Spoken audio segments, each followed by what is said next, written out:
What's the word? Okay, so what's the game plan for dealing with Jokic then? Man, try to catch him coming out of his house and kidnap him. No, I mean, it's just obviously everyone knows how great he is, and just gonna have to mix up pitches and AD will start on him, but we have a few different guys that'll see action against him and just try to put your best foot forward every time out. But again, try to do everything we can to do our work early and keep them off balance. Darvin, you've got a couple different looks. LeBron was just talking about the game-to-game adjustments in the film room. How do you view this Denver series in terms of you got some big lineups, you got some small lineups, and how do you view that as the series goes on? Well, I'm thankful that we have a versatile group, a versatile roster ourselves, a lot of capable players, and then you just have to take it game by game. Come out game one, can't over-speculate, you can't do all of that going before the tip-off even happens. You'll drive yourself crazy. So we have a solid plan.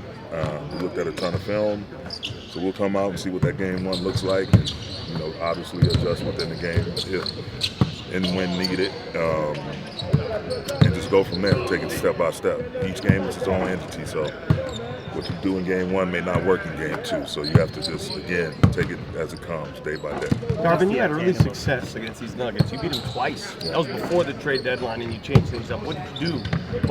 What did you find in beating them the first couple of nights? Just defensively, man. And once again, you have to be on time, doing your work early, extremely active, and give multiple efforts.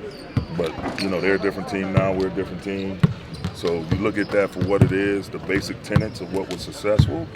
But then it pretty much stops there. You have to come out ready for this new wave. I mean, I think Jamal was playing at a high level. Obviously, Joker is playing at a high level. All of their guys, their support players, are really capable. MPJ, KCP, Jeff Green, Bruce Brown, who I think is a huge X factor for them and what he's able to do and how versatile he is on the basketball floor. So we have our work cut out for us, and again, the biggest thing is us not being a step slow, just coming out, playing on our toes, not on our heels, and being ready to give multiple efforts. Darvin, was there as much movement as there was in the West? The Nuggets were pretty well at the top, whole back half. What did you see them doing consistently better than others? I just think they're a solid ball club, man. They know who they want to play through. They got their two big dogs, and Jokic and Murray. And first club sandwich. And they know who they are. They don't try to draw any extra attention to themselves. They're a well-disciplined, well-coached ball club. They're efficient, and they're physical. They can play fast. They share the ball. They play the right way. They defend. So they're just a solid program that just goes about their business. With Jokic, do you feel like you have to choose between making him a passer or a scorer, and how difficult is that decision since he can be so well? Again, you're not going to speed him up. You're not going to slow him down. You just have to make sure you have a presence on him at all times. There's going to be times where you're not going to pitch a shutout against him. There's times you have to withstand his passing, withstand his scoring. You just try as much as possible to put him in a position where it creates indecision and gets them to be off balance when possible. Darvin, AD mentioned the effectiveness of Dwight in the 2020 West Conference Finals in Taiwan right now. Do you have anybody on your roster that you feel like could play some type of role similar to what Dwight did in that series? Yeah, we have a couple of guys. So you got with those guys. So you got some hackers? Is that what you're saying? Those guys you could see.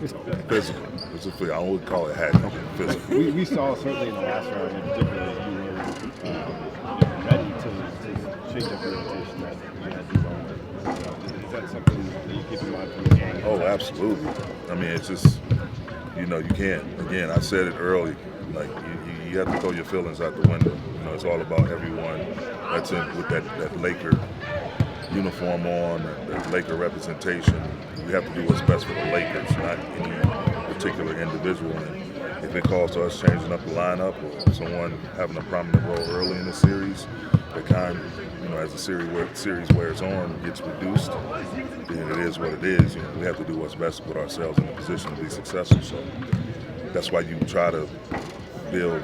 Rob did an outstanding job. The players we identified that can come in and help us. You got to have a roster full of capable players, and we feel like we have that. So any particular number we call, we feel like we're going to get good results.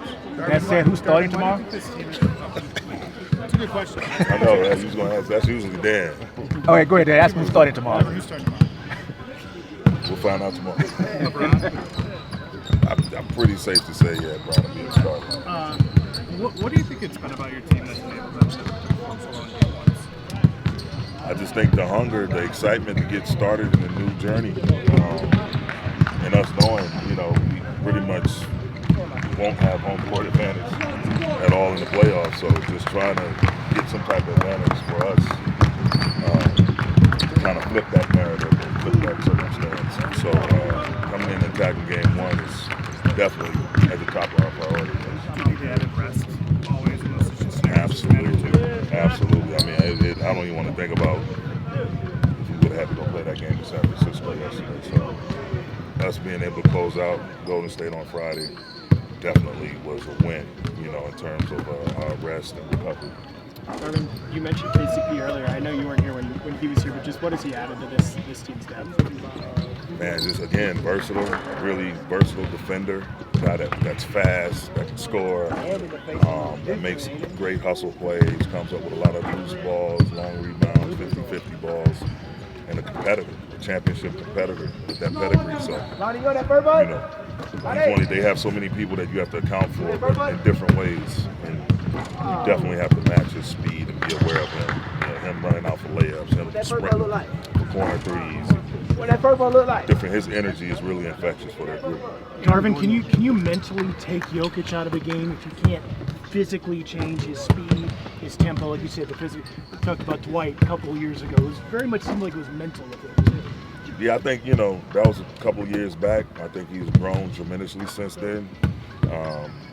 The biggest thing for us is just to try to disrupt him, try to keep him off balance and create some type of indecision with our work, our activity, our multiple efforts, and live with the results. I know it wasn't for a long period of time, but what do you remember about starting your career with Denver?